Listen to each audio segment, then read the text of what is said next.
So that about sums it up for the Archon. And then I usually don't give him anything else. So then the next one I'll move on to is the Succubus. And this is my Succubus. She has Eldar Banshee swords for arms. And she has, so when you buy an Archon, the kit comes with two heads. The one with the horns or the one with the hair.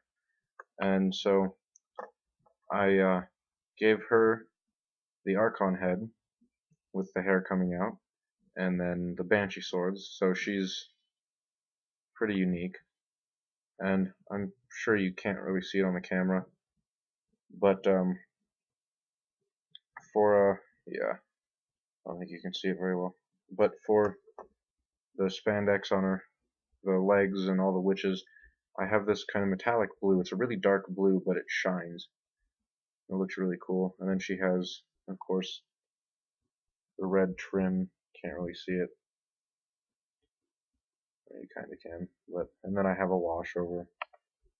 But the big thing with succubi is not to pour points into them and to not take witch weapons with them.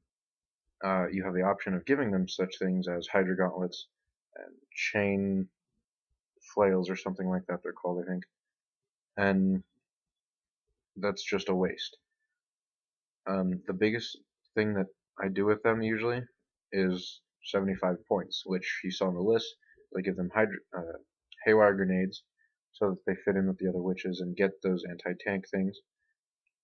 And then I give them a Venom Blade, which runs on a 2-up, which they're going to get 4 or 5 attacks, and they're going to usually hit on a 3-up with a Succubus, and Wound on a 2-up, because she has a beautiful weapon skill of 8, which is going to hit everything, most things on a 3-up, because not a whole lot has a high weapon skill like that.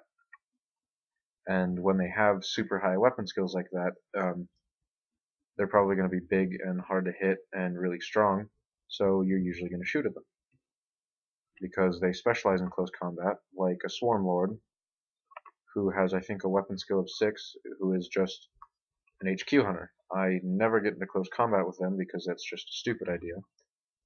Or anything except for maybe a few things that could probably stand up against it, but as far as our HQs go, we really can't. So we usually just shoot at those. But basically, it's really fun if you have the points to put Succubus in with Hecatrix Blood Brides, 6 or so of them, and then they have 2 pairs of Hydra gauntlets, plus you have a Succubus, and they all get ungodly amounts of attacks, and you're going to do a lot of damage with them, and it's a good escort for her because normal witches work well, but it's nice to have her with something stronger.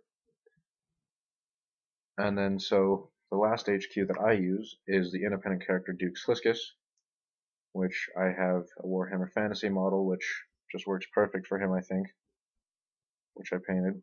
That also has that shiny blue spandex. You can kind of see it on him. And so with him, I put him in with Kabalite Trueborn, which you can do. And basically it just makes them so much more deadly because their weapons hit on a 3-up and wound on a 3-up. So I just really enjoy that. Not much else you can really do with him. He's a cheap HQ, kinda, for 150 points. That's like a kind of a kitted out Archon, basically. And he lets all of your transports and stuff deep strike, which is kind of nice. I never use it, but then he has his nice weapons. What I really like about him too is he lets you reroll for combat drugs. You roll twice and pick whichever one you want, which I like a lot because it gives you choices and gives you a better chance of rolling a 6, which I love, which starts you off with a pain token, so your witches get feel no pain. But I think that about sums it up for HQ, so I'll see you again for Truth.